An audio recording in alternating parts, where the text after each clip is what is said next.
कांग्रेस के पुराने साथी गुलाम नबी आजाद आजकल कांग्रेस की पोल खोल मिशन पर हैं। गुलाम नबी आजाद पहले भी कांग्रेस के भीतर सांगठनिक ढांचा कितना अधिक लचर और अव्यवस्थित है, इसकी कई बार पोल खोल चुके हैं। स्वामी भक्ति का आलम कांग्रेस में इस तरह का है कि कार्यकर्ता पार्टी के भीतर गौण और नगण्य हो चुका था और पार्टी के वरिष्ठ नेताओं का एकमात्र कार्य ये रह गया था कि बस मालिक की हाँ में हाँ मिलाओ, कौन जाएगा और कौन रहेगा सब पार्टी के अप्रत्यक्ष मालिक ही तय करते थे। ऐसे ही एक घटना से गुलाम नबी आजाद ने पर्दा उठाया है कि लोकतंत्र की दुहाई देने वाली राजनीतिक पार्टी के भीतर लोकतंत्र मरणावस्था में पहुंच गया था। क्या है पूरी खबर, देखिए हमारी इस रिपोर्ट में। दरअसल कांग्रेस पार्टी के दिग्गज नेता रहे और डेमोक्रेटिक आजाद पार्टी के अध्यक्ष गुलाम नबी आजाद ने अपनी किताब आजाद में कांग्रेस को लेकर कई खुलासे किए हैं। उन्होंने असम के मुख्यमंत्री हेमंत बिस्वा शर्मा और कांग्रेस पार्टी के पूर्व अध्यक्ष राहुल गांधी के संबंध पर भी बात की है। अपनी किताब में उन्होंने उस दिन की घटना का जिक्र किया है जिस दिन शर्मा की विदाई की पटकथा दिल्ली में लिखी गई थी। गुलाम नबी आजाद ने अपनी किताब में लिखा है कि असम जाने के एक शाम पहले राहुल गांधी ने मुझे असम की यात्रा रद्द करने के लिए फोन किया। उन्होंने मुझे अगली सुबह अपने घर आने के लिए कहा। असम के प्रभारी महासचिव को भी साथ लाने के लिए कहा। जब हम अगली सुबह राहुल गांधी के आवास पर पहुंचे तो हमने तरुण गोगोई और उनके बेटे गौरव गोगोई को उनके साथ बैठे देखा। इस दौरान राहुल गांधी ने हमें दो टूक कह दिया कि नेतृत्व में कोई बदलाव नहीं होगा। आजाद ने कहा कि हमने राहुल गांधी को बताया कि हेमंत बिस्वा शर्मा के पास बहुमत वाले विधायकों का समर्थन है जो बगावत करेंगे और पार्टी छोड़ देंगे। इस पर राहुल ने कहा उसे जाने दो। इसके अलावा गुलाम नबी आजाद ने कहा कि कांग्रेस अब भी रिमोट कंट्रोल से संचालित हो रही है। उन्होंने कहा कि भले ही राहुल गांधी के पास कोई पद नहीं है, लेकिन हर कोई जानता है कि वो कांग्रेस के कैप्टन है, ना कि मल्लिकार्जुन खड़गे। इसके साथ ही आजाद ने यह भी आरोप लगाया कि अनुभवहीन चापलूसों की नई मंडली पार्टी का कामकाज संभाल रही है।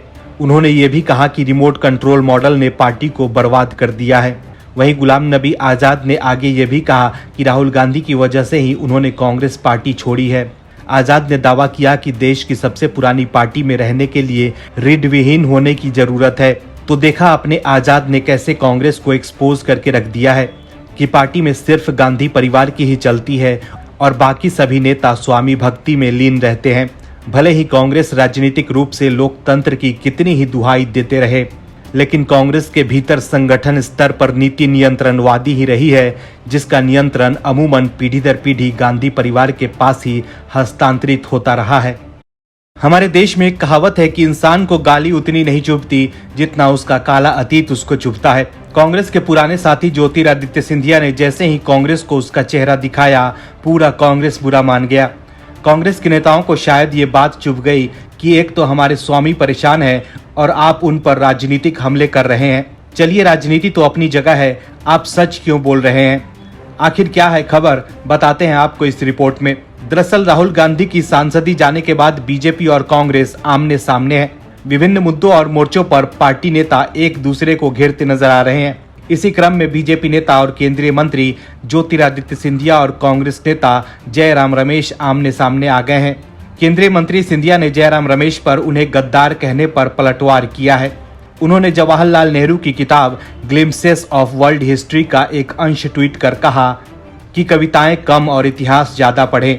किताब का अंश जो उन्होंने ट्वीट किया है उसमें लिखा है कि इस प्रकार मराठों ने दिल्ली साम्राज्य को जीता। मराठा ब्रिटिश वर्चस्व को चुनौती देने के लिए बने रहे, लेकिन मराठा शक्ति ग्वालियर के महादजी सिंधिया की मृत्यु के बाद टुकड़े टुकड़े हो गई।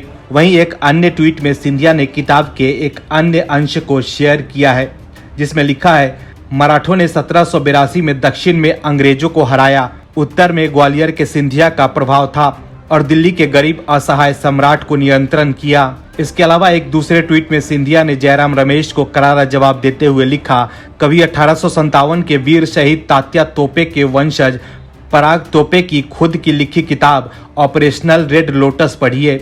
ज्ञात हो जाएगा कि किस प्रकार हम मराठे, सिंधिया, पेशवा और झांसी के नेवालकर अंग्रेजों के विरुद्ध एक साथ थे। मराठा आज भी एक है। कृपया ये विभाजनकारी राजनीति बंद करें। दरअसल ज्योतिरादित्य सिंधिया ने बुधवार को राहुल गांधी और कांग्रेस पर तीखा हमला किया था।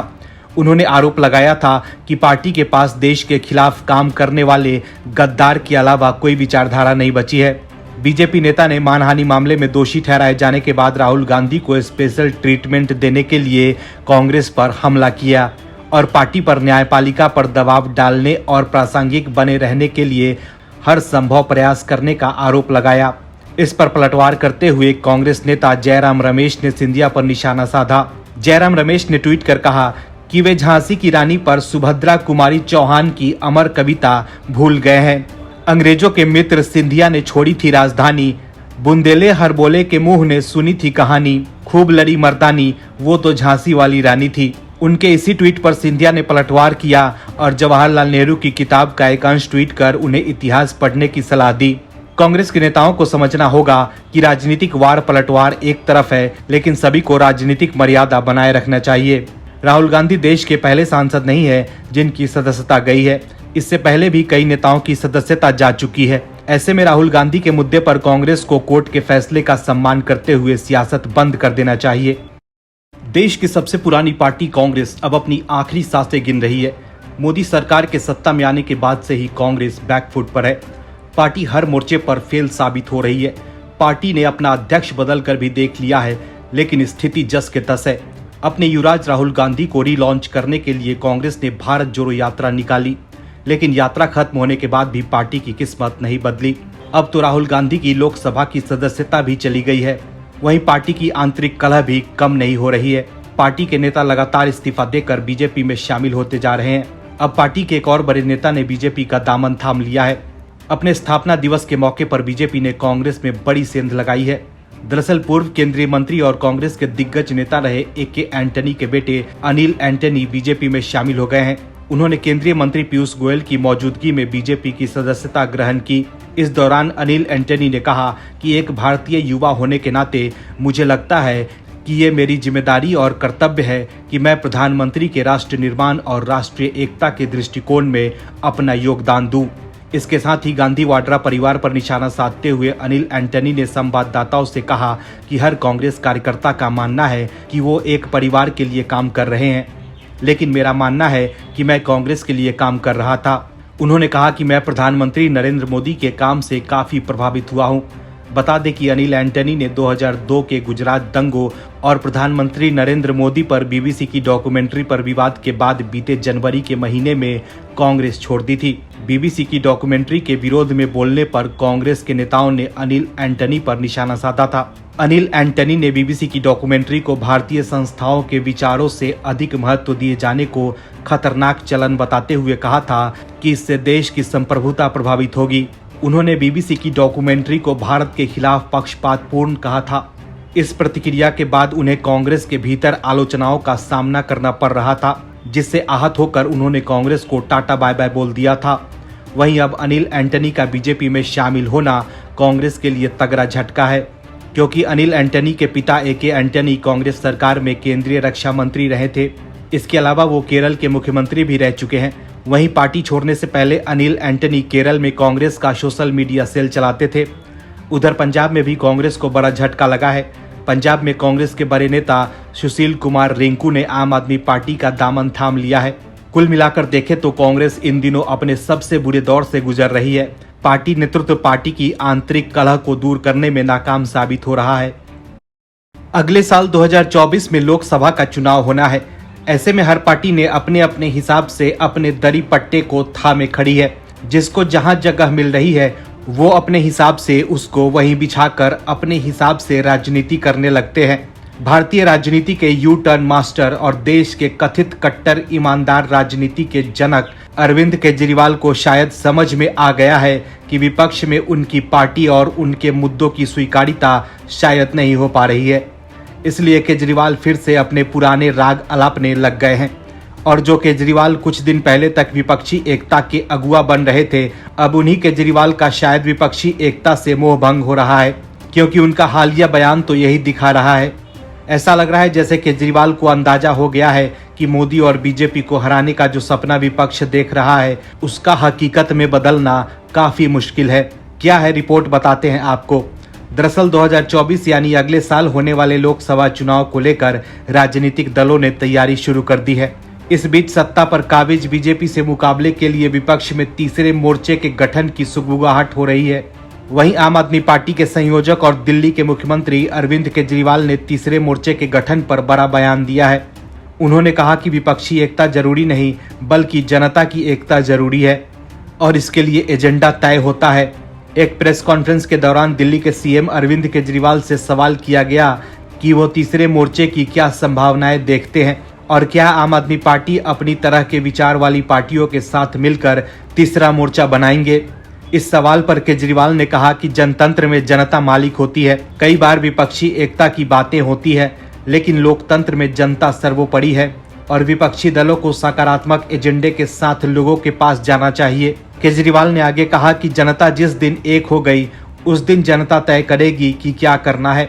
विपक्षी एकता इम्पोर्टेंट नहीं है, जनता की एकता महत्वपूर्ण है। आप जितनी मर्जी विपक्षी एकता कर लीजिए, जनता को जिसको जिताना है उसको जिताएगी। ऐसे में जनता का क्या मूड है लोकतंत्र के अंदर ये जनता ही तय करेगी।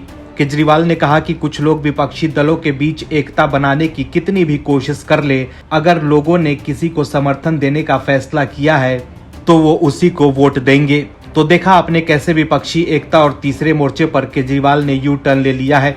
जबकि कुछ समय पहले तक केजरीवाल बीआरएस प्रमुख केसीआर के साथ तीसरे मोर्चे की वकालत कर रहे थे। वहीं राहुल गांधी की सदस्यता जाने के मुद्दे पर भी आम आदमी पार्टी कांग्रेस के साथ खड़ी थी और विपक्षी एकता दिखा रही थी। लेकिन अब केजरीवाल ने विपक्षी एकता के खिलाफ बयान देकर विपक्ष को तगड़ा झटका दिया है।